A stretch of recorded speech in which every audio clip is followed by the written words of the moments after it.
Sa isang privileged speech kahapon, tinawag ni Senador Cheese Escudero na scripted ang mga investigasyon sa flood control projects at si late Representative Martin Romualdez anya ang nasa likod nito.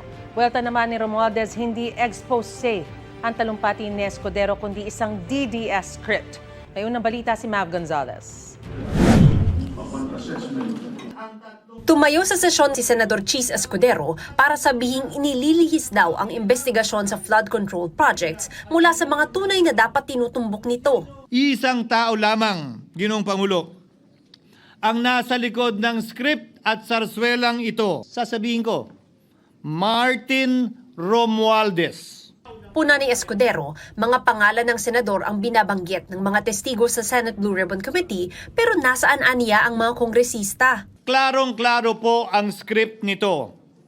Ipitin ang tatlong dating DPWH officials, pakantayin sa kanila, mema banggit lang na senador, habang pinagtatakpan ang mga congressman na tunay nakasabwat nila. Kapanipaniwala ba na wala silang kinausap na kahit isang congressman nakaupo na totoong may hawak ng mga distrito?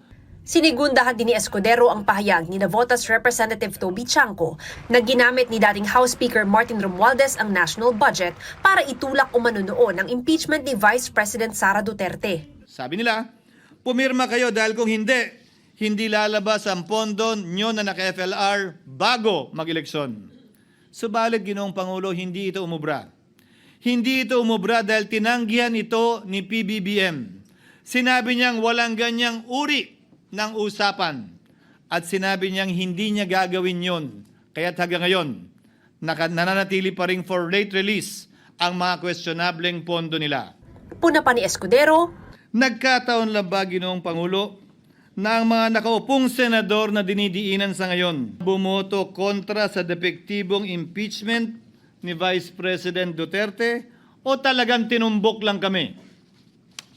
In other words, Mr. President, are we truly for transparency and accountability, or are we merely offering a politically convenient sacrificial lamb in an attempt to appease the rage of the people? kaya hiling niya, imbestigahan lahat ng nabanggit na personalidad, hindi yung pinagdidiskitahang mga senador lang. At dapat kasama dito si Martin Romualdez. Habang nagsasalita si Escudero ay nasa session hall si Vice President Sara Duterte at nakikinig. Sagot naman ni Romualdez, hindi expose kundi isang DDS script ang talumpati ni Escudero. Imbes na magpaliwanag, nanisi raw ang senador. Malinaw raw na para ito isulong ang kanyang personal na ambisyon at pumosisyon bilang kaalyado ng Vice Presidente sa 2028. Patuloy raw makikipagtulungan si Romualdez sa lahat ng patas na investigasyon. Hinihinga namin ng pahayag dito si Escudero. Sa gitna naman ng mga kwestiyon sa kredibilidad, ipinagtanggol ni Senador Rodante Marcoleta si Orly Guteza, ang testigong kanyang iniharap sa Senate Blue Ribbon Committee. Maski ang mag-asawang Diskaya nga raw, itinuro na si Romualdez. Siya ang kauna-unahang nagbigay ng statement na kung saan binanggit ang 17 congressmen. Ngunit, nakakapagtaka. Hindi na po natin tinutuntun yung 17 na yon. Kagaya na nga sinabi ng Senate President, napupunta na, natutuon na yung pagtuntun sa mga kasama natin dito. Bakit po? Natatakot ba tayo kay Martin Romualdez? Siguro po, yung iba sa inyo natatakot. Kwenesyon din ni Marcoleta kung bakit pagkatapos basahin ang kanilang affidavit sa Senado ay hinahayaang dalhin agad sa Department of Justice ang mga testigo bago pa sila matanong ng mga senador. Tayo po ang merong legal and physical custody. Hindi ko maintindihan kung bakit dadalhin niya sa kanyang opisina at pagbalik niya, meron na siyang supplemental affidavit. Ano po ba itong nangyayari sa atin?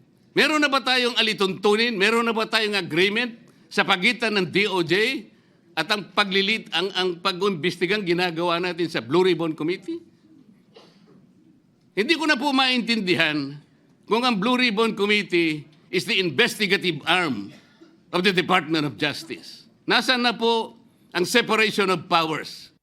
Ito ang unang balita. Mav Gonzalez para sa GMA Integrated News. Gusto mo bang mauna sa mga balita? Mag-subscribe na sa GMA Integrated News sa YouTube at tumutok sa unang balita.